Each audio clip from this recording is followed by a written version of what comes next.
You wake up under a red dawn that feels borrowed. The stars are wrong, and the ocean is walking inland again. Not rushing, walking. Casual, like it's early for an appointment but doesn't want to seem over-eager. The air tastes faintly metallic, like someone licked a coin and forgot to stop. You sit up in damp sand that was definitely dry a few minutes ago. Your clothes, which you don't remember putting on, are both too heavy and too light, as if designed by a committee that couldn't agree on what weather appropriate means. The village sits crooked on a ridge, watching the seas approach like someone watching a houseguest rearrange their furniture. A few people are already knee-deep in mud, hammering planks together without much conviction. One woman keeps dropping nails into the water, muttering that maybe the ocean just wants its share. You join them, because that's what people do. When the world stops behaving, they find a task and pretend it matters. A man with a beard shaped like a broom gives you a nod. "You're late," he says, handing you a rope that looks like it's been through too many existential crises. You tie it to a log that's pretending to be a boat. "Wasn't invited," you say. He shrugs. "No one ever is." The villagers talk about the flood like it's a recurring holiday no one enjoys, but everyone attends. Last time, they say, the water stopped at the temple steps. The time before that, it took the temple, the goats, and 3 very confused poets. This time, someone claims the sea is angrier because of the sacrifices. Apparently, goats are out of fashion, and the ocean prefers fruit now. Nobody knows why. You suspect even the sea doesn't. By noon, the horizon looks swollen. The line between sky and water blurs until it's hard to tell who's coming for whom. A boy runs by holding a chicken that screams in a tone of clear disapproval. The baker argues with a fisherman about whether bread will float better if it's blessed. A wind rolls in, smelling of salt, ash, and something faintly floral, like the world is trying to apologize. You glance up. The sun feels closer than usual, and its reflection on the water forms a second sun below it, a quieter twin. You wonder which one's real. The bearded man laughs and says it doesn't matter, that both will burn your skin the same. He's not wrong. Later, someone starts singing. It's not a hymn, exactly, but everyone joins in anyway. You hum along, even though you don't know the words. They sound ancient, or maybe just desperate. The rhythm matches the slap of waves against unfinished holes. You feel the ground shift slightly, as if the earth is holding its breath. The ocean pauses at the edge of the ridge, pretending to think it over. Then it keeps coming. By dusk, half the boats are afloat. The other half are optimistic sculptures. The water reaches the baker's door. He insists he's fine because bread rises. A goat disagrees and climbs onto a roof. Someone starts handing out jars of pickled something, claiming salt preserves not just food, but luck. You take one because turning down luck feels rude on a day like this. The water is gentle, but relentless. It doesn't break things, it just claims them. It nudges the unfinished boats, tests the foundations of houses. The bearded man pats the side of the logboat. "She hold," he says, "not to you, but to the boat itself." The air grows cooler as the second sun, the one in the water, begins to fade. The singing stops. In the silence, you can hear the creak of wood, the soft sigh of water filling empty spaces. You can hear the chicken on the roof has finally quieted down, perhaps resigned to its new, elevated life. The fisherman and the baker are now sharing a loaf of very soggy, unblessed bread. Their argument forgotten, they just sit on a low wall, their feet dangling in the rising tide, watching the world change its shape. You realize that no one is panicking. They've moved past fear into a kind of weary acceptance. This is just Tuesday, or whatever day it is. The world is ending, or maybe just rearranging itself, and the most sensible thing to do is to watch. The man, with the broom-shaped beard, points towards the darkening sea. "Look," he says. "Far out, where the horizon used to be, lights are appearing.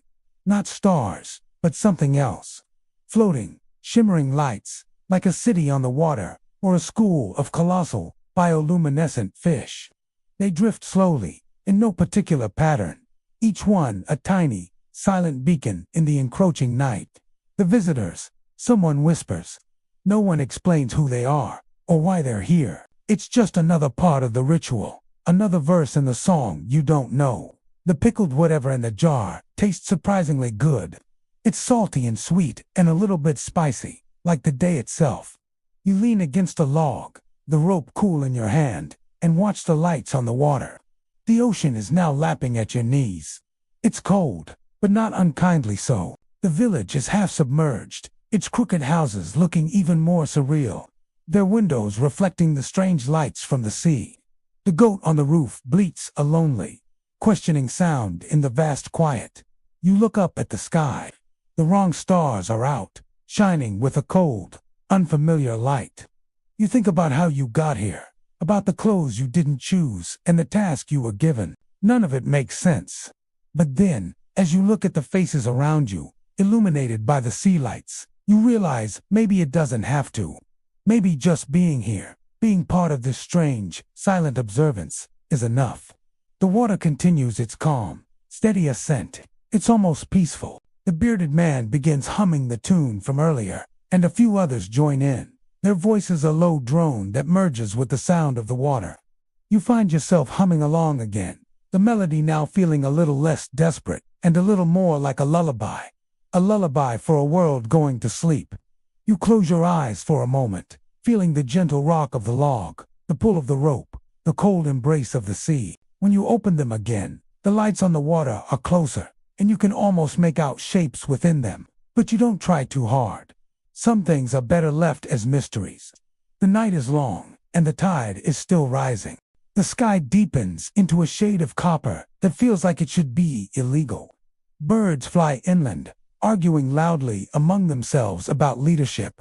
The waves reflect the red light, turning every single ripple into a moving ember. The heat of the day finally fades from your skin, replaced by a chill that feels older than the weather itself. You think of the stars, the ones that seemed wrong this morning. You look for them now, but they're gone, washed out by the fire-colored dusk, or maybe they're just embarrassed to be caught watching. Someone laughs again, and you realize with a jolt that it's you. The sound surprises you more than the flood ever could. There's something beautifully absurd about it all. How people here keep building boats that will probably sink, lighting fires that will almost certainly drown, and singing songs that will most likely be forgotten. Yet, they keep doing it. You keep doing it.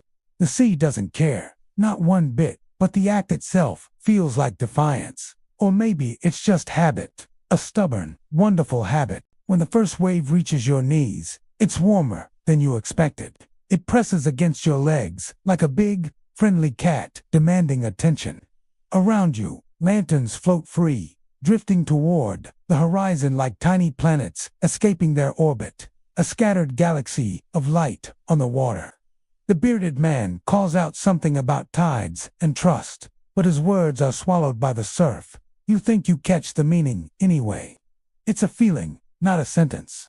The night folds over you, the vibrant red fading to a deep, inky black, and the stars begin to rearrange themselves into new constellations that no one has ever named yet. You hold on to the side of the half-built boat as it shudders and creaks, deciding whether it wants to be a vessel or just a memory. In the end, the ocean decides for it. You're moving before you even notice. The ridge vanishes behind you, swallowed by the rising tide. The world hums with the low, endless rhythm of water, claiming what it remembers. And somewhere deep beneath the surface, ancient stones shift, waiting for the next dawn to forget the rules all over again. You quickly learn that floods aren't disasters here. They're more like recurring guests, the kind that show up uninvited, stay way too long, and still get offered soup. The villagers treat them with a sort of weary hospitality. They sweep porches that are about to go underwater. They tie up their goats on higher ground. There's a rhythm to it, a dance they've all learned. The sea doesn't crash or roar. It saunters in, murmuring under its breath, the way old storytellers do when they think no one's listening, but everyone should be. You're standing on a low roof, which is technically a dock now, watching the water flirt with a chimney top. A man beside you, a local fisherman with eyes that have seen this 100 times, claims the flood has a personality. He says this one is mischievous, but not mean. Last year's was grumpy. he adds with a grin. It's an entirely new way of seeing the world. Instead of fighting the inevitable, they adapt, they welcome it. The village doesn't resist the water, it becomes part of it. Houses are built on stilts, walkways are designed to become canals, and life doesn't stop, it just changes pace. It flows. The children splash in the newly formed streets, their laughter echoing across the water. They've traded their bicycles for small, hand-paddled rafts. For them, this isn't a disruption. It's an adventure. You start to notice the little details. The way the light from the floating lanterns reflects on the underside of balconies. The sound of a guitar being played from a second-story window. The music drifting across the water like a lullaby. The smell of cooking fires mixing with the salty air. It's a sensory experience unlike any other. It's not about loss. It's about transformation. The world you knew just a few hours ago is gone, replaced by this magical, watery kingdom. The old man with the beard, the one who was shouting about tides and trust, paddles up to your rooftop dock in a small canoe. He offers you a steaming mug of something warm and spicy. He introduces himself as Silas. He tells you that fighting the sea is like trying to argue with the moon. You can shout all you want, but the tide will still turn. The trick, he says, is not to fight it, but to learn its language, to listen to its whispers and to dance to its rhythm. He points to the floating lanterns.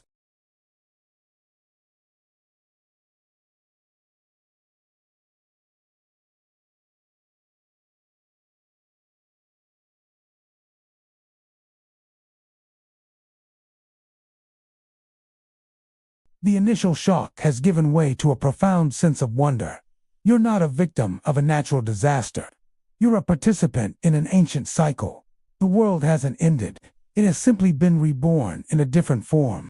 The humming of the water becomes a soothing sound, a constant reminder that change is the only true constant. You look up at the newly arranged stars. They don't seem wrong anymore. They seem perfect. They seem exactly where they are supposed to be, shining down on this temporary, shimmering world. You remember the laughter that surprised you earlier.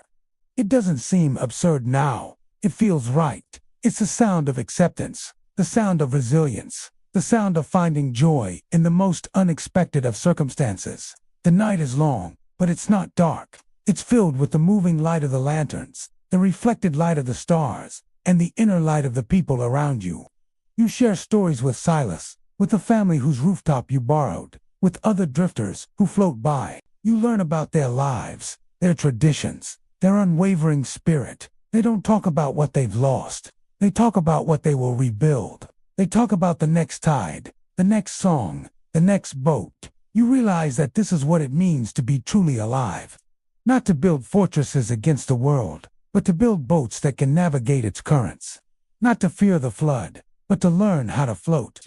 It's about understanding that some things are beyond our control, and finding the grace to move with them. The flood isn't a test of strength. It's a lesson in surrender. A beautiful, humbling lesson. As the first hint of dawn begins to break, painting the eastern sky in soft shades of gray and pink, a new kind of quiet settles over the water. The hum of the tide is still there, but it's softer now, like it's holding its breath in anticipation of the new day. The lanterns have either burned out or drifted too far to see their journey complete.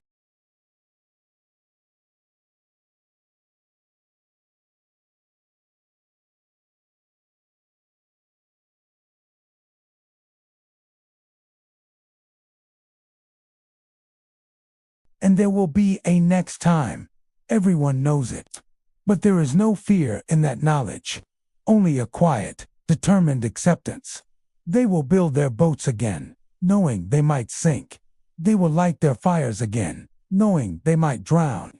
They will sing their songs again, knowing they might be forgotten, because the act itself is what matters. The defiance, the habit, the beautiful, absurd, and profoundly human act of continuing, of living, of finding light in the darkness and a song in the tide. The flood will come and go, but the spirit of this place, this incredible community, will remain. It's a lesson you'll carry with you long after the water is gone.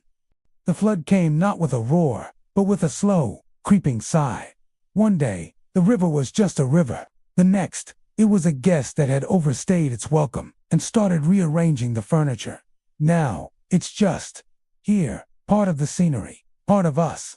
Last year, it took my shed, but left the onions. My neighbor, Old Manham, tells me. His face a roadmap of wrinkles and dry humor. Selective, that one. He hands me a bucket, a gesture both absurd and deeply human. As if this small, plastic container could somehow bail out an entire village. But I take it. Of course, I take it. Doing something, anything, feels better than just standing here, admitting to the water that it has one. So I scoop, and I pour, a tiny, pointless defiance against the tide. Then you see them, the children. They float by on the large wooden door of what used to be the bakery, breadcrumbs and memories still clinging to it. They're waving wooden spoons, not in panic, but like they're kings and queens of this new, watery kingdom, their laughter echoing across the expanse. Someone shouts from a rooftop, the news spreading like ripples. The East Side's pig has learned to swim. A cheer goes up from half the village. I'm not sure if we're happy for the pig's newfound aquatic skills, or just desperately impressed by anything, absolutely anything, that's managing to thrive in this damp, surreal world. Our priest, Father Michael, stands waist-deep in the town square, his robes floating around him like a dark lily pad. He's delivering a sermon, his voice earnest and unwavering, but his congregation is made entirely of fish. They dart around his legs, iridescent and utterly unimpressed by his theological insights. Maybe they have their own gods, ancient and deep. The locals have started sharing stories they claim come from the ocean itself. They say the ocean tells jokes about the mountains, calling them stuffy and serious. Always reaching for the sky, the ocean supposedly says, and never once offering a wave in return. These jokes are passed around like sacred gossip, whispered from one half-submerged window to another. A fisherman, leaning out of his attic, swears on his grandfather's net that he heard the waves laugh once. Real laughter, he insists, bubbling up from the depths like carbonated thunder. Listening to him, I don't know whether to laugh along or formally apologize on behalf of all landlocked creatures everywhere for our terrestrial seriousness. At night, the village transforms. It's strangely beautiful. Lamps, saved from drowned living rooms, now float where streets used to be. They're tethered by ropes to chimneys and high branches, scattered points of light that make it look like the stars have descended from the heavens to check on us, to see how we're holding up. The world becomes a soft, glowing labyrinth of light and reflection. I wade through the knee-high water, making my way towards what used to be the inn. The water is cold, but familiar now. The innkeeper, a man whose balance has become as legendary as his optimism, is perched on a half-submerged table. He greets me with a wide smile and a steaming bowl. Ocean surprise, he calls his latest creation. It's a stew made mostly of persistence and whatever edible bits and pieces drifted in on the morning tide. I eat it, of course. It's warm, and it's better than chewing on the endless, unanswerable questions that haunt the quiet moments. Why here? Why us? When will it end? The stew doesn't have answers, but it fills the empty space for a while. The conversation here drifts, just like everything else. We don't talk about loss, not directly. Instead, we talk about which animals would get first-class passage on the ark we'll never actually build. Cats, someone says with complete certainty from a nearby balcony. They already act like they own the place. They demand the best cabins. Someone else, from a floating armchair, disagrees. No ducks. They're already unionized. They'd have negotiated the best deal before the first drop of rain fell. Laughter ripples across the water. A fragile, beautiful sound that catches on the lantern light and dances in the darkness. It's a sound that says, we are still here. A young boy, no older than 10, is leaning out of a window, trying to catch rain in a cup, but the sky isn't cooperating. It's too busy remembering how to cry properly, the clouds hanging low and heavy, swollen with unshed tears and unspoken opinions. Far away, thunder grumbles, not with fury, but with a kind of weary resignation, like a bureaucrat delayed by endless paperwork. I can almost picture the storm, a tired official reading from an old, water-stained manual. Flood procedure. Step 7. Forget mercy. The sea continues its slow, methodical negotiation with the land. It doesn't seem angry. Not really. It just feels thorough. Every few hours, it rearranges the landscape a little more, nudging a fence post here, carrying a garden gnome over there, as if it's simply redecorating its new home. We've learned to live with its whims. We watch as our world is taken apart and put back together in new, nonsensical ways. And in the middle of it all, there's this strange, resilient hope. It's in the taste of the innkeeper's stew, in the children's laughter, in the stubborn light of the floating lamps. We've lost our homes, our streets, our sense of solid ground, but we haven't lost each other. We are a village held together by water and stories, floating in a world that has been turned upside down. And somehow, in this damp absurdity, we find a way to keep going. We scoop our buckets, we tell our jokes, and we wait for the tide to turn. Because that's what tides do. They come in, and then they go out. And we'll be here when it does. We are the people who learn to live between the waves. The reflection of the sky ripples with every small movement, as if time itself has developed seasickness. Beside you, the man with the onions hums an old tune, something his grandmother sang during the last flood, or maybe the one before that. The melody is calm, circular, the kind that doesn't end so much as it just loops back on itself. You start to understand why no one here really panics. It's a strange sort of acceptance. The floods come, the floods go, and the life in between is just a long, slow inhale before the next plunge.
You're standing on the only dry hill for miles, watching the town slowly become an aquarium. The locals have already given the new waterways names. Down below, you can see what they now call Lake Kitchen and the ominously named Puddle of Regret. And right in the center, everyone's favorite, the Gulf of Who left the door open. A young boy paddles by in a large barrel, waving at you cheerfully like he's on some kind of budget holiday cruise. His mother yells from a second-story window that dinner's canceled again. He just shrugs. It's not a big deal. Dinner's been canceled every night this week. Nearby, a woman in a deep blue shawl carefully sets small candles afloat on pieces of wood. She mutters something as they drift away. You can't tell if she's whispering blessings for their journey or just complaining about the damp. To be honest, it's getting hard to tell the difference anymore. The tiny flames bob on the surface like lazy stars, bumping into one another before flickering out one by one. They remind you of thoughts trying to stay alive in a very, very damp mind. From a distant rooftop, someone starts playing a flute. The tune is wobbly, caught somewhere between melancholy and complete indifference. The goat standing next to you perks its ears for a moment, then goes right back to chewing on a patch of grass. It seems utterly unimpressed by the performance. Down by the water's edge, you see the same man who's been arguing with the flood all morning. He's moved on from pleading and has now launched into a formal speech. He's promising compromise, mutual benefit, and long-term cooperation. As if in response, the water sends a stray plank floating his way, a makeshift lectern. He grabs it, then the water rises another inch. He actually takes this as a sign of encouragement. You have to admire his optimism, even as you notice his trousers are starting to float up around his knees. I guess some people just don't understand metaphors until they're literally knee-deep in them. The wind shifts, and a new scent drifts up the hill. It's sweet, but also ruined. Maybe it's from the old fruit orchards, or perhaps a bakery that's stubbornly trying not to exist anymore. You can almost picture the loaves of bread, rising in their pans, suddenly floating out of the oven doors. Confused but still dutifully baking in the warm water. A dog barks somewhere in the distance. The sound is warped and strange, echoing across the water like a memory being played from the bottom of a well. You glance over at the goat again. It's staring back at you with the calm, unwavering judgment of an ancient accountant, tallying up sins by the bucketful. You feel a sudden urge to explain that this isn't your fault, that you were just here to watch. The goat just flicks one ear, completely unconvinced.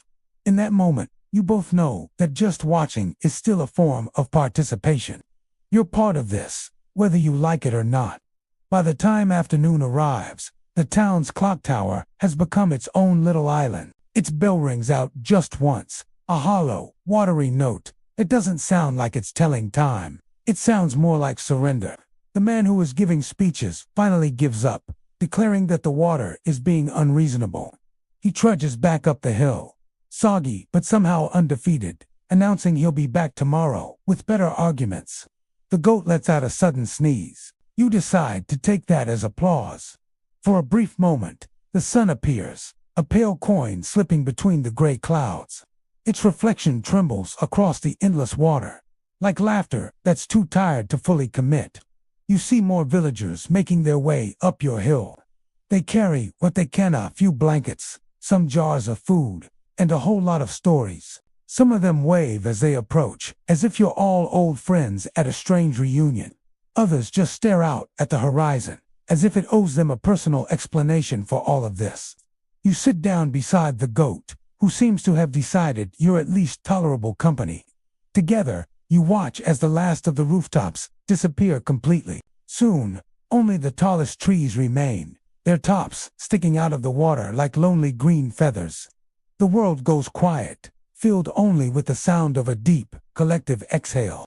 You know that somewhere down there, beneath that wide, indifferent surface, the streets still remember. They remember the echo of footsteps, the smell of fresh bread, the quiet hum of conversations that once made perfect sense. The wind dies down. The last ripple on the water fades into stillness. And for a long moment, the entire world seems to hold its breath, waiting.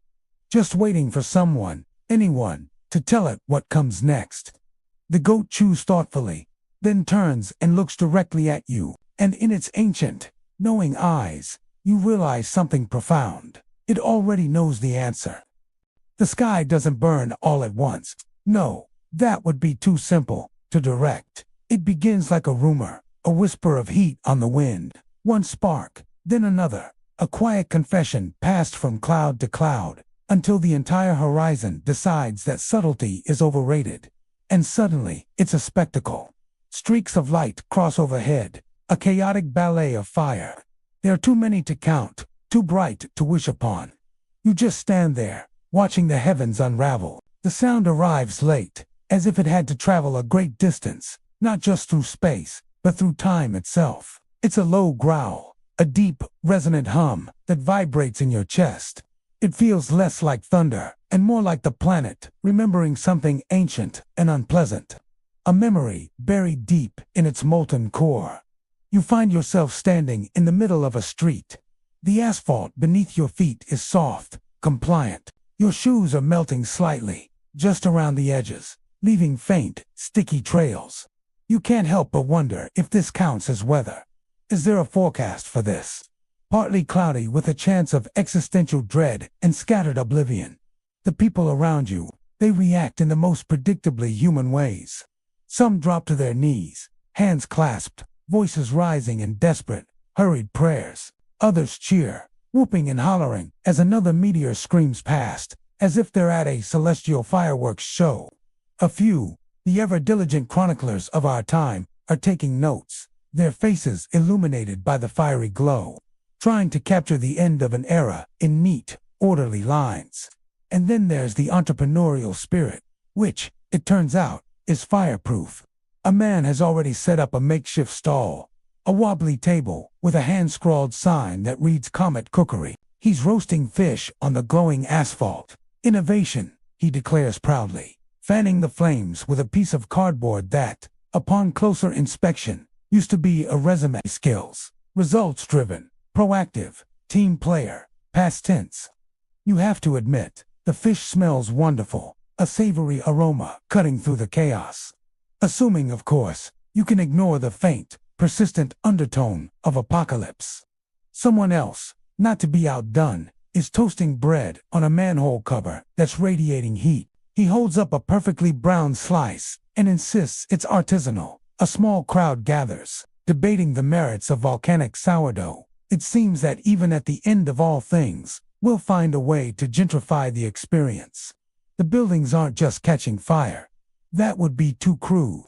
They seem to be ... rethinking their composition, softening their rigid stances. Glass ripples like warm syrup, flowing down window frames in slow, glittering tears. Bricks sag into polite, amorphous puddles, their sharp edges melting into gentle curves.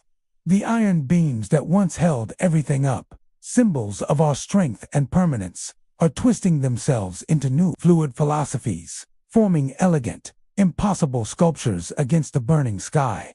You watch a grand cathedral, a monument to faith, and centuries of stone, collapse inward. It doesn't crash or crumble. It folds with the slow, deliberate grace of a performer taking a final bow. The crowd applauds. Of course they do. And the goat. Oh, the goat from earlier, because of course there was a goat. And of course it survived, is now standing majestically on the hood of a smoking, half-melted car. It's chewing on a book, tearing out pages with a placid indifference, like it's the finest clover. The cover says, "A Brief History of Tomorrow." The irony is delicious, and the goat seems to agree. The heat here moves strangely. It doesn't rush at you in a wave. It's not aggressive. It lingers, thoughtful, almost curious. It hangs in the air like an unanswered question, watching, waiting to see how you'll react. Every breath you take, taste of copper and burnt candle smoke, a metallic temps mixed with the scent of forgotten wishes. A man beside you, his eyes wide with fervor, claims the fire is divine judgment, a cleansing purge for a fallen world. Another person, a woman with glasses perched on her nose, calmly explains that it's just cosmic recycling, the universe tidying up. You're not sure which theory makes you feel better or worse. They both feel equally plausible in a world where fish are cooking on the pavement. A woman in a vibrant red scarf laughs, a pure, bell-like sound that cuts through the low rumble. A meteor lands just 2 streets away, spraying molten debris in polite, shimmering arcs. She doesn't flinch. Instead, she holds her hands out toward the glow, as if warming them by a cozy fireplace. "At least it's warm," she says with a grin, and you can't help but smile back. Her simple, profound acceptance is more comforting than any prayer or scientific theory. The ground trembles again, a gentle, rhythmic shudder. It feels like the world's stomach is growling, hungry for what comes next. A few children, energized by the strange warmth and light, start dancing in the falling sparks. They treat the chaos like an impromptu festival, their small figures silhouetted against a fiery backdrop. Someone finds an old oil barrel and starts drumming on it, a steady, primal beat. And just like that, the end of the world has a rhythm. It has a pulse. It has a dance floor. You decide to wander through what's left of the old market. Every object here seems to be imbued with a final, fleeting life. They all glow faintly, a soft, internal luminescence, as if pretending to be alive one last time. You see a clock that has melted into a perfect, Dali-esque spiral, its hands still twitching, desperately trying to reach midnight. Pots on abandoned stoves bubble on their own, heated from below, cooking whatever hope or leftovers were left unattended. The air is thick with the scent of burnt paper. It drifts from the library, the post office, the courthouse. It's the smell of letters never sent, books half-read, contracts now void, centuries of human insistence, of our neatly filed rules and stories, all curling into smoke and ash. It's a strangely nostalgic perfume, and yet, amid the ruin, someone keeps writing. You catch sight of a poet, crouched beside a fountain that has become a shallow, steaming crater. He's not using paper. He's scribbling furiously on a piece of broken slate with a shard of charcoal. You get closer, and you can hear him muttering to himself, his voice a low hum against the world's growl.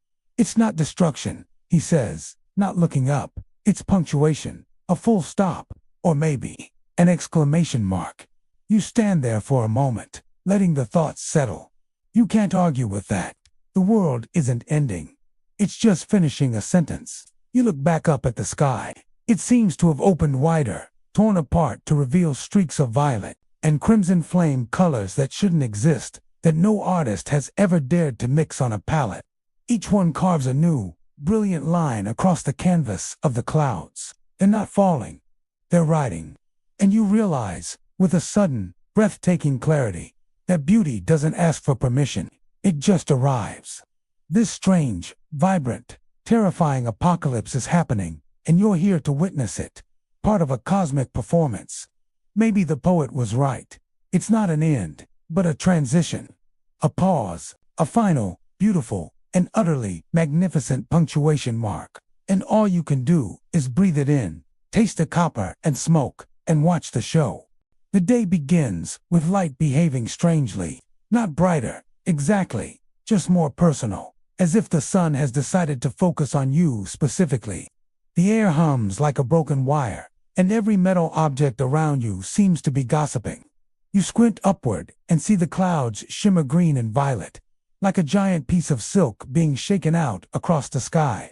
You hear someone nearby say it's beautiful. Someone else mutters that it's an omen. You say nothing, because you're too busy watching the compass in your hand spin wildly, like it's auditioning for a role as a dizzy top. Then the storm comes, but it comes in silence. There's no thunder, no wind, just this strange pulse that seems to pass through everything all at once. The birds, confused, forget where north is and start holding what look like emergency meetings on rooftops. Watches stop mid-tick, frozen in time. You even see a group of miners emerging from a nearby tunnel, arguing about whether it's morning or Tuesday. It's a quiet kind of chaos. You watch a man frantically try to start his car, turning the key over and over until the engine just gives up and, for all you know, starts praying instead. It's later now. The light is almost too much to look at, but everyone keeps watching anyway. We're all drawn to it. A man points upward, laughing. See, free fireworks, he shouts.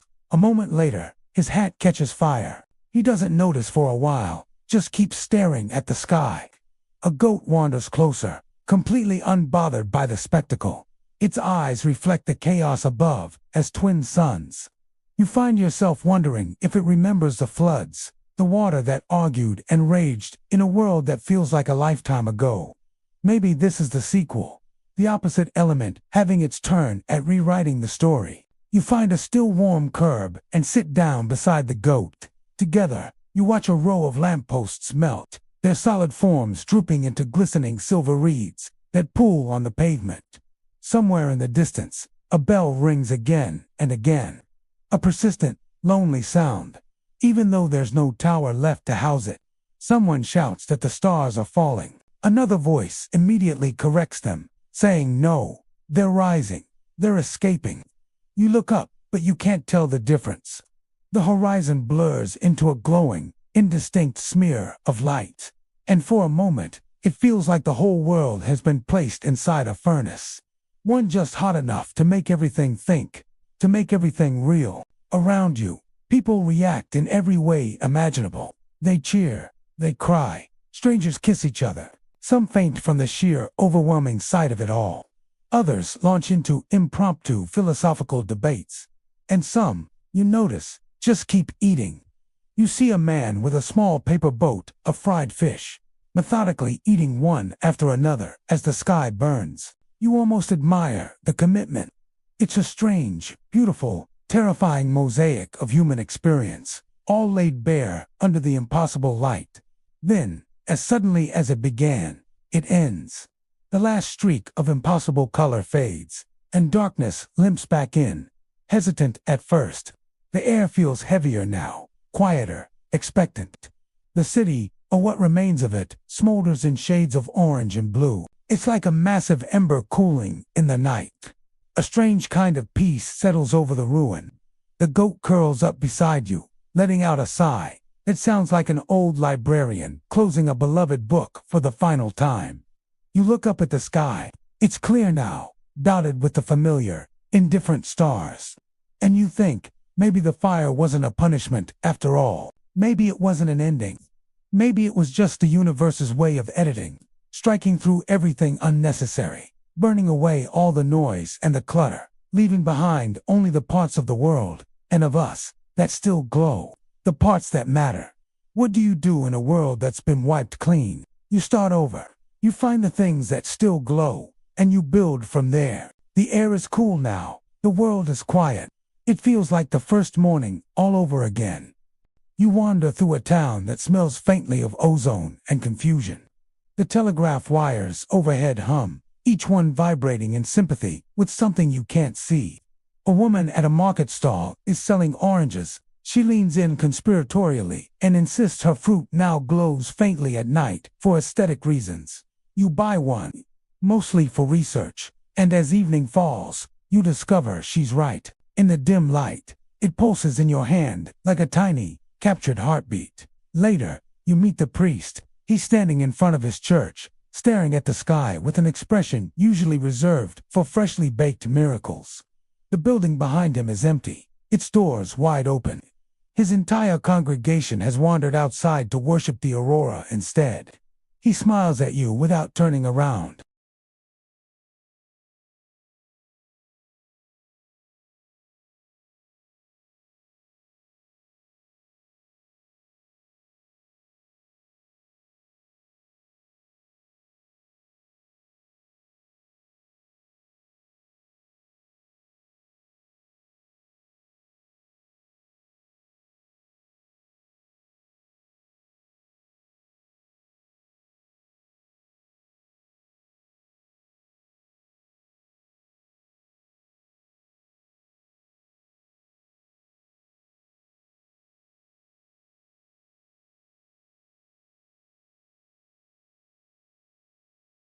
A young boy, caught up in the magic of it all, tries to fry an egg on a rock. It cooks instantly, sizzling to perfection in a matter of seconds. He holds it up for everyone to see and calls it divine proof of breakfast. You notice the animals are behaving oddly, too. Dogs sit patiently, staring skyward, their tails wagging to the rhythm of some invisible music. In a nearby field, cows have arranged themselves in perfect circles, all facing east as if attending a silent pastoral seminar. And then you see it, the goat, the very same one, has reappeared. It's perched impossibly on a fence post, watching the sky with the solemn patience of someone who's already seen how this story ends. You find a spot beside it, and both of you look up. The colors are shifting faster now, brilliant threads of light weaving through one another like arguments between gods. The priest walks by again, his robes glowing faintly as static clings to the fabric. The sun sneezed, he says cheerfully, offering you a friendly nod. Even stars have allergies, you know. He hands you a candle that won't light, claiming it doesn't need to anymore.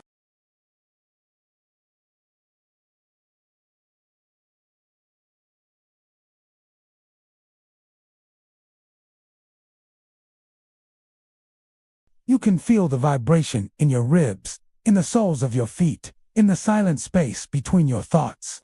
And then, as suddenly as it all began, the sound fades. The light dissolves into the sky, like spilled ink being absorbed by a sheet of paper. The town stands perfectly still. No engines, no clocks, no arguments, just silence, warm and golden and absolute. The priest lets out a long sigh.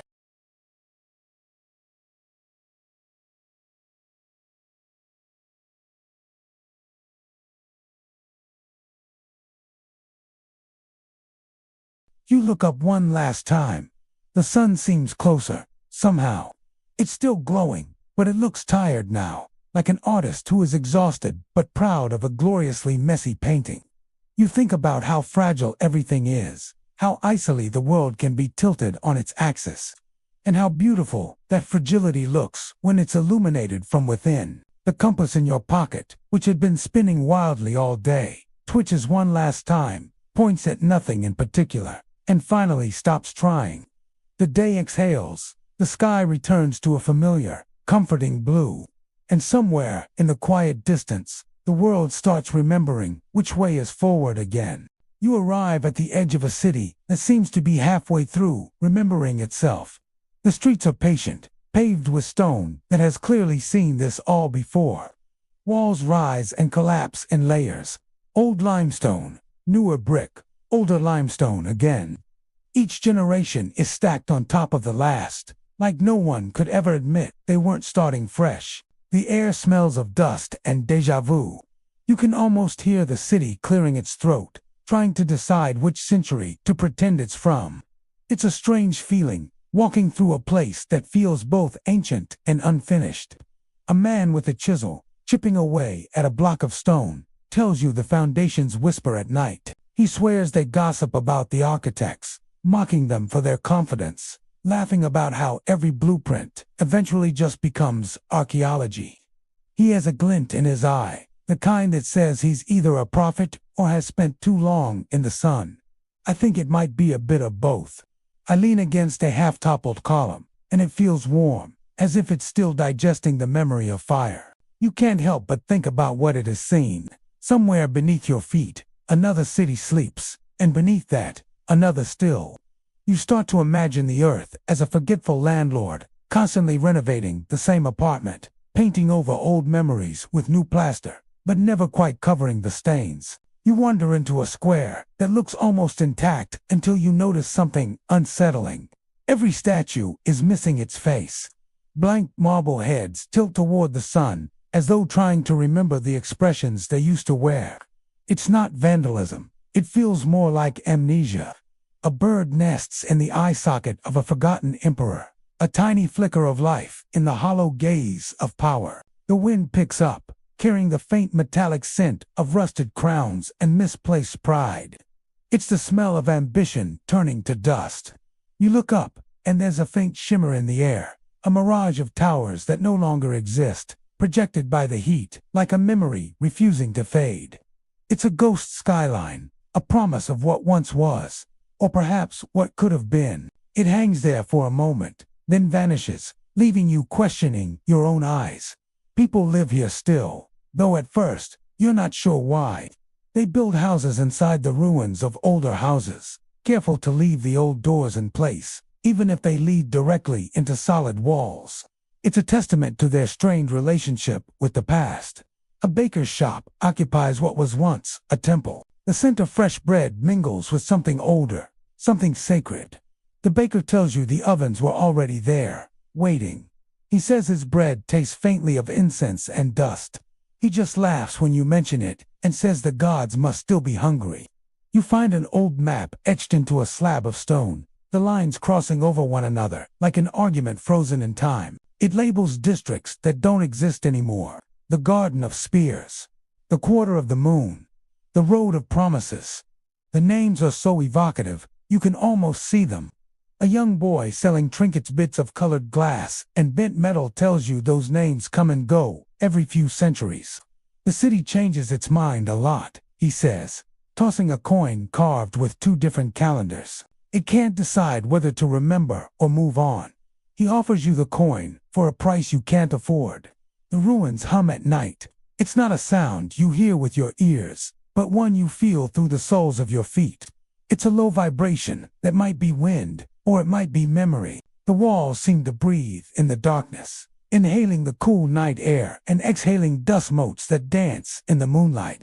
You sit near an old fountain that now spits sand instead of water, the grains piling up like a miniature desert. And then the goat appears again. I swear I saw it earlier, on a different street. It emerges from the shadows, as if on assignment, and it just stares at you with the profound indifference of an immortal accountant, tallying up the ages. It's seen it all. The empires, the fires, the rebuilding. You're just another fleeting visitor in its eternal watch. Looking at that goat, under the light of a fractured moon, you finally tell it, whispering into the quiet night, that you're starting to understand. The world doesn't erase. It doesn't forget. It just layers. Each new story is built on the bones of the last. Each new hope built on the rubble of old dreams. And this city, this beautiful, chaotic, forgetful city, is the ultimate proof. It's a living museum of second thoughts and stubborn memories. And maybe that's the most honest way for a place to exist. Dust drifts like slow snowfall, settling on everything. And somewhere beneath the constant noise of this place, a low murmur rises. It's strange. It sounds like voices arguing, bickering over the details of a story that no one seems to remember correctly. You can only catch fragments, a word about kings, a whisper about collapse, and this recurring idea that everything looked so much better the first time around.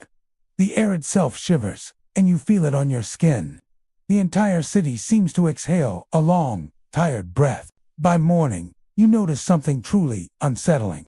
Half the structures you saw just yesterday are gone, vanished, and in their place, new walls are already rising from the same old foundations.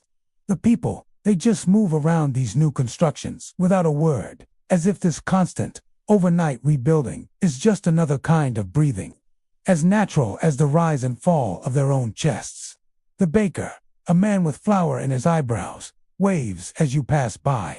He sees the confusion on your face and offers a small, knowing smile. "Don't you worry," he says, his voice warm like his oven's.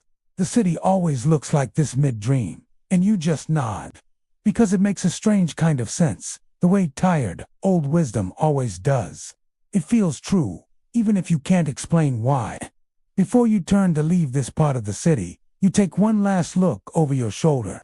And you could swear you see the stones, the very bricks and mortar of the new walls, tilt toward each other. They seem to be whispering again, their stony voices hushed, already rewriting the story of themselves, deciding on a new past before the mortar is even dry. It's a city that forgets and rebuilds itself every single night. You leave the dreaming city behind and find yourself at the mouth of a cave. The entrance greets you with a cool draft, and it carries a smell you can't quite place, faintly, of rust, but also something else, ... Something like a bad memory you can't shake. The air inside hums. It's not a natural sound. It feels deliberate, focused, almost like something deep inside the rock is thinking, concentrating on a difficult problem. You walk deeper, into the dark. Your footsteps echo, but the rhythm is off. It doesn't quite belong to you. It's as if the cave is adding its own beat, turning your walk into a strange, shared dance. And then you see it, a machine, or rather, not just one machine, but a whole congregation of them, a gathering of mechanical beings. They're half buried in the limestone walls, their gears still turning. Despite the fact that time and logic say they should have seized up and rusted into dust centuries ago, the light from your lantern catches on their surfaces.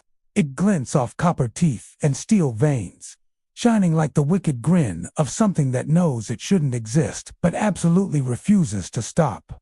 It's defiant. You move closer, crouching beside a set of gears the size of old wagon wheels. They move with this soft, steady confidence, like a massive heartbeat. They're unhurried, completely unconcerned with you or whether you can possibly understand what you're seeing. You reach out a hand, hesitating for a moment, and then you touch one of the giant, turning gears. You expect it to be cold, or maybe hot, from friction, but it's not. It's warm. Not the warmth of work, but something else, something that feels alive. A faint pulse beats under your fingertips, a rhythmic thrum that feels biological, not mechanical. It's deeply unsettling, but also fascinating. And the sound they make, it isn't the grinding or clicking you'd expect from machinery. It's a language, rhythmic, careful, almost conversational. It rises and falls with a strange cadence. Listening closely, you could almost swear the gears are speaking Latin. The rise and fall of the sounds, the clicking and worry. It forms patterns that sound like phrases, like declensions and conjugations. And you're not the only one here. There's a scholar nearby, sitting cross-legged on a flat slab of rock. He's not looking at the big machines. His attention is focused on something much smaller. He's in the middle of a heated argument with a corroded battery, one about the size of a loaf of bread. It's impossible, he insists, gesturing wildly. Completely impossible. No one in that age could have fabricated this. The materials, the sustained energy output, it defies everything we know. The battery just hums in response. It's a low, smug tone that somehow, impossibly, manages to sound like clear disagreement. It's not just a noise. It has an attitude. You see, the scholar exclaims, throwing his hands up in frustration. Mockery. It's mocking me. He turns back to his damp, dog-eared notebook and starts jotting down notes furiously. Just then, the battery emits a short, defiant spark. A tiny crackle of blue light. Almost as if it's signing its name at the end of its argument. Your eyes drift from this bizarre debate to the walls of the cave itself. They shimmer faintly in your lantern light, covered in lines and symbols carved into the stone. You half recognize some of them. It looks like mathematics mixed with prayer. Complex formulas are braided together with what look like written confessions. It's the language of science and the language of the soul, all tangled up. You trace a finger along one of the inscriptions. The moment your skin touches the stone, you feel a vibration run up your arm. It's like a voice under the rock, whispering something about the immense weight of memory, about how much energy it takes to hold on to the past. The scholar, still muttering about the insolent battery, claims these inscriptions describe planetary movements with astonishing accuracy, but he also admits, with a shrug, that they seem to list the ingredients for making bread and the proper funeral rites for a beloved family pet. It's a chronicle of everything, from the cosmic to the mundane. The air in the cave grows thicker, heavier, with the hum of the machines and the weight of the carved words. You can feel the thinking in the rock, the ancient arguments of the gears. This place isn't just a discovery. It's a conversation that has been going on for millennia, waiting for someone to come and listen. The machines aren't just relics. They're philosophers made of steel. The walls aren't just decorated. They're a library of everything that ever mattered to someone. You look back at the scholar. He's now trying to measure the battery's energy field, with the compass that's spinning wildly in his hand. He is so focused on the how that he's missing the why. He sees an artifact, a puzzle to be solved. But you're starting to see something else. This cave isn't a tomb of a lost technology. It's a living mind. The gears are its neurons, firing with thoughts of Latin and logic. The inscriptions are its memories, a blend of genius and grief. And the city you just left, the dreaming city that rebuilds itself every night. You start to wonder if there's a connection. What if that city is the dream of this machine? What if the constant rebuilding, the forgotten stories, the whispering stones, what if it's all just the output of this ancient, thinking engine buried deep in the earth? A machine that dreams of civilizations, lets them crumble, and starts all over again, every single day, trying to get the story right this time. The thought is dizzying. The scale of it is almost too much to comprehend. The baker's words come back to you. The city always looks like this mid-dream. He wasn't being poetic, he was being literal. The scholar finally gives up on the battery and looks up at you, his eyes wide with a manic excitement. It's communicating. The frequency patterns are too complex to be random. It's not just a power source. It's a repository of information. He's finally catching on, but he's still only seeing a piece of it. He sees a hard drive, not a soul. You don't say anything. You just look from the arguing scholar to the smug battery, to the vast, slowly turning gears that whisper in a dead language. You feel like an intruder who has stumbled into a sacred space, a place where the line between life and machine, between memory and reality, has been completely erased. And you know that when you leave this cave, the world outside will never look the same again. Every stone, every gear, every hum of electricity will hold a new possibility, a new question. What else is dreaming, right beneath our feet? You visit a desert made of fused sand, a place where sunlight and history once had a disagreement, and neither backed down. The ground stretches out before you like a sheet of amber glass, rippling faintly as if the heat itself still remembers the argument. It crunches under your boots, but it doesn't break. It just sighs, a brittle sound that feels far too aware of you. Someone nearby insists it's art, that nature simply decided to take a bold, modernist turn. Someone else insists it's evidence, though evidence of what really depends on who's telling the story. You crouch down to touch the surface. It's smooth in some places, but sharp and jagged in others, as if the earth tried to sculpt itself and just gave up halfway through. Beneath a thin crust of wind-blown dust, you can see these tiny bubbles frozen mid-burst, little pockets of air trapped since the day the sand decided to melt. They look like punctuation marks in an unfinished sentence written by catastrophe. You can't help but wonder what language the ground was speaking when it forgot how to be soil. A guide appears, the kind of person who wears far too many scarves for this much heat, and he announces that you're standing on the world's oldest glasswork installation. He gestures proudly toward a ridge of shimmering dunes, explaining how the ancients mastered a lost art. He says they multitasked. Genius, really. You're not quite sure if he means the ancients or the walls themselves. He leads you further into a hidden cave, past a glassy entrance. Inside, you find a structure that resembles an altar, but is filled with levers and cogs and gears. Every few seconds, it sighs and resets itself, like an exhausted clerk, doomed to file the same paperwork forever and ever. You push a lever experimentally, just to see what happens. The machine responds by projecting a faint, holographic image into the era map of constellations that don't exist anymore.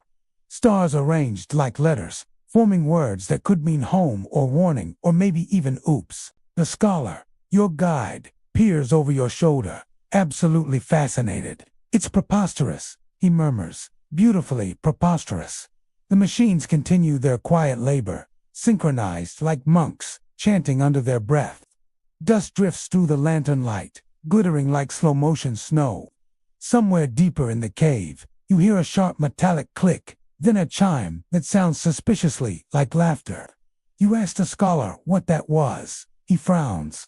I think, he says slowly, I think it's learning our accents. You both sit in silence for a while, just watching the gears turn. There's something peaceful about it, in the same way that watching a powerful storm from a safe distance feels peaceful. You know it could notice you at any time, but for now, it's just a part of the scenery. The scholar starts to hum absent-mindedly, and to your complete surprise, the nearest machine joins in, its mechanical rhythm matching his tune almost perfectly. He stops, alarmed. The machine doesn't. It continues to tune, a soft, metallic worry that seems to hold the ghost of his melody. He looks at it, a mix of fear and wonder on his face. You decide to leave him there, still debating with his ancient adversary, this machine that seems to have a mind of its own. He's arguing with it, and a strange, glowing battery on the wall pulses faintly in the dark, responding to each of his accusations with a dignified burst of static. It's a conversation across millennia. Outside, the night air feels colder, almost thin, as if the stars themselves are running on borrowed charge, their light dimmed by the energy being used in the cave. You glance back one more time. Deep inside, the gears keep turning, their metallic murmur echoing like a prayer, or a line of code, or the laughter from a century that simply refuses to stay dead. This journey into the forgotten corners of the world often feels like this, like you're stepping into a story that's still being written, even though the authors are long gone. The desert of fused glass is just one chapter. It's a landscape that challenges your understanding of what's natural and what's made. The patterns under the glass are intricate, almost deliberate. They swirl and spiral, capturing the last moments of a forgotten cataclysm. You walk for what feels like miles, and the scenery never changes, just endless, shimmering amber. It's disorienting. The sun beats down, but the glass beneath your feet feels cool to the touch, hoarding a coldness from a time before the heat.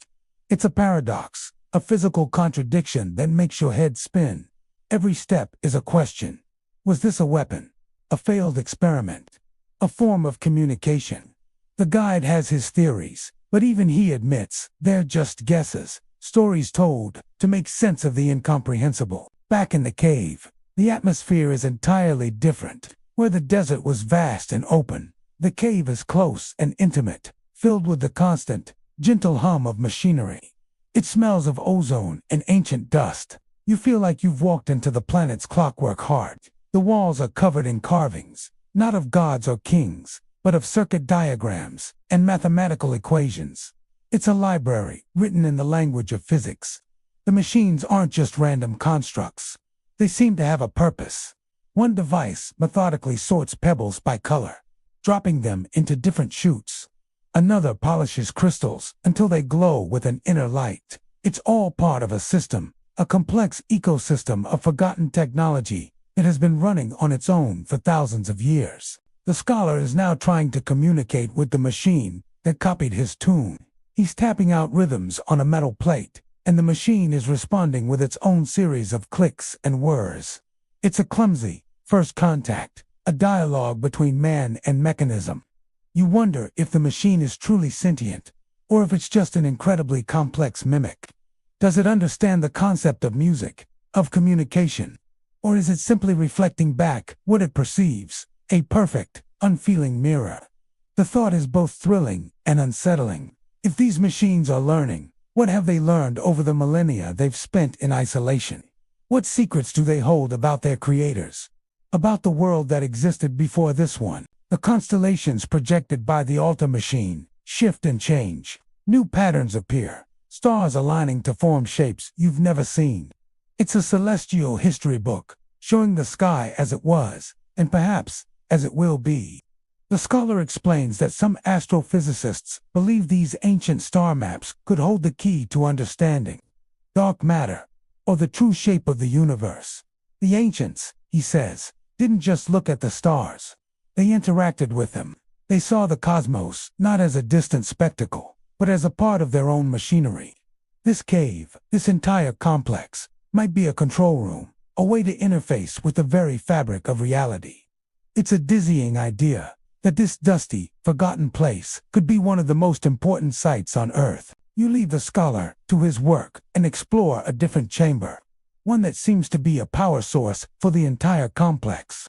In the center of the room, a massive crystal hangs suspended in a magnetic field, pulsing with a soft, blue light. The air around it crackles with energy. It's hypnotic, beautiful, and slightly terrifying. You can feel the power thrumming through the floor, a constant, low-frequency vibration that resonates in your bones. This is what has kept the machines running for so long. An energy source that is clean, quiet, and seemingly inexhaustible. It's another piece of impossible technology. Another miracle left behind by a civilization that was either incredibly advanced or had a completely different understanding of the laws of nature. Have you ever stood in a place where the ground itself holds a memory? A place so profoundly strange, so beautiful and unsettling, that you feel like you've stepped into another world. I want to take you to one of those places today. A desert unlike any other on Earth.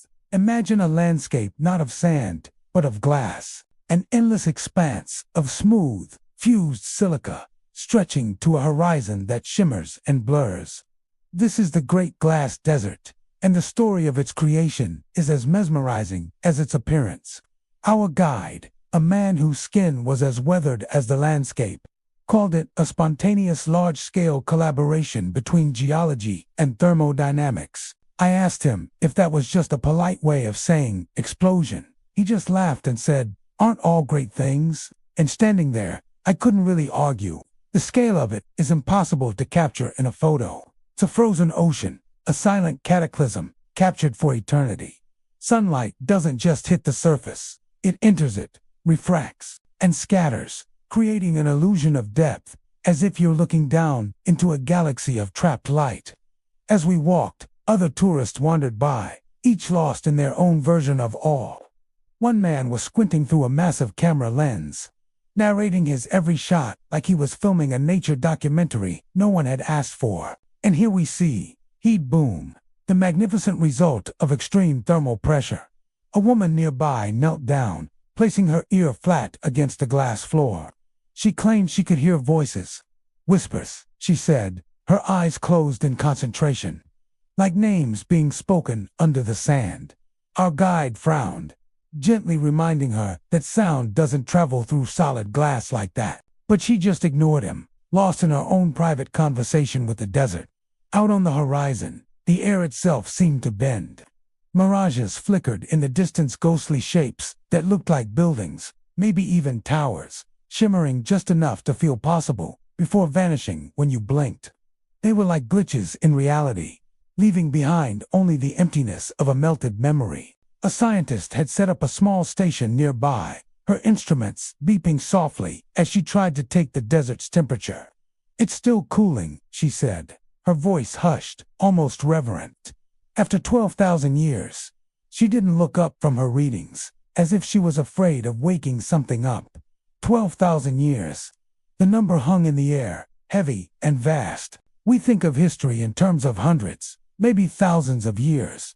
But this place operates on a geological timescale. I decided to walk a little further out, past a faded sign warning visitors not to dig. The ground here was more translucent, and if you looked closely, you could see faint shadows suspended deep within the glass. Were they ancient roots, vaporized and trapped in the moment of their destruction? Relics of some long-lost civilization, or something else entirely? The sunlight was so intense that the reflections overlapped, turning the horizon into a blurred line between what was real and what was merely remembered. Then I stopped. I thought I heard something, not with my ears, but more like a feeling, a vibration coming up through the soles of my shoes, a faint hum, almost a sigh. For a second, it almost sounded like words. I told myself it was just the wind, the heat playing tricks on me. But then I thought of the woman with her ear to the ground. Maybe she wasn't so crazy after all. Maybe this glass desert really does remember names. Near the entrance, a young boy had a small folding table set up. He was selling chunks of the desert, little fragments of the glass plane. Each piece caught the light differently, flashing with shades of green, gold, and smoky gray. He claimed that some of them even glowed in the dark. "Tourist glass," our guide muttered under his breath, shaking his head. "The real stuff hums." I bought a piece anyway. Honestly, I couldn't tell the difference, but holding a fragment of an ancient apocalypse in my hand felt strangely grounding. It was a piece of forever, small enough to fit in my pocket. But the real magic happened when the sun began to set. The entire desert started to glow from within. As the light hit the horizon, the glass surface caught its dying rays and threw them back at the sky, scattering color in ways no painter could ever dream of managing. The landscape ignited in a silent symphony of purple, orange, and fiery red. Everyone fell quiet. The man with the camera lowered it. The guide took off his hat and held it to his chest. The scientist closed her notebook. Even the wind seemed to pause, as if the whole world was holding its breath, waiting for the desert to finish saying something it's been trying to articulate for millennia. I stood there long after the sun disappeared, watching the stars come out. Their reflections trembled across the glassy ground like a million distant fires. The surface beneath my feet finally began to cool, and the whispers, real or imagined, faded away. But you could still feel the echo of whatever happened here. The immense, unimaginable heat that turned Earth into a mirror and memory into a mineral. Someone behind me sighed. "It's art." Another person whispered, "It's evidence." And in that moment, I realized it could be both. The glass doesn't care what we call it.